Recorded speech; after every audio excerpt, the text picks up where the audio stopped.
জয় শ্রীকৃষ্ণ বন্ধুরা, আমার হয়ে গেছে আজকে পুজো। এই দেখো, আমি পুজো করেছি। তো পুজো আমার হয়ে গেছে।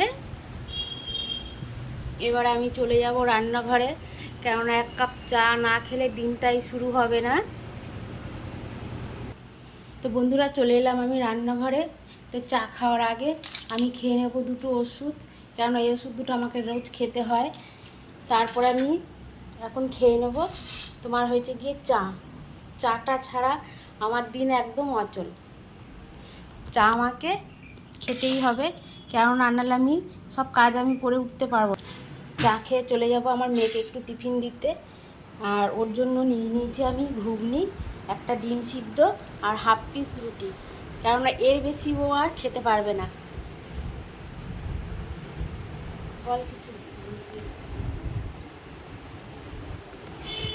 দিয়ে দিয়েছি ওকে ঘুগনি, রুটি আর ডিম সিদ্ধ। পেয়ে তো খুব আনন্দ হেসে দিয়েছে, তোমরা দেখলে। তো এখন আমি বসিয়ে দেবো ডাল, কেননা ডালটা আমাকে আগে বসাতে হয়। এই যে ডালটা আমি বসিয়ে দিয়েছি, মুসুরির ডাল দিয়ে আমি নেব তোমার সবজি। ফ্রিজে সবজি রাখা আছে, ফ্রিজ থেকে সবজিগুলো বার করে আমি আবার চলে যাব রান্নাঘরে।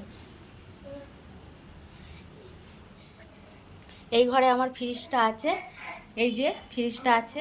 এইটা আমার হয়েছে গিয়ে একটা সিঁড়ির ঘর এটা আর কি, কিন্তু ঘরটা খুব বড়। এই ঘরেই আমি ফ্রিজটা রেখেছি। তো আমি চলে এসেছি সবজি নিয়ে। এই দেখো, এগুলো হচ্ছে কচি কচি ডাঁটার শাক, আর এখানে আছে কুমড়ো, আর আছে পটল, আর আছে তোমার কাটোয়ার ডাঁটা। আবার একজনা কচুর শাক দিয়ে গেছে, আজকে আর কচুর শাক করবো না, কারণ 2 দিন আগে কচুর শাক খাওয়া হয়েছে।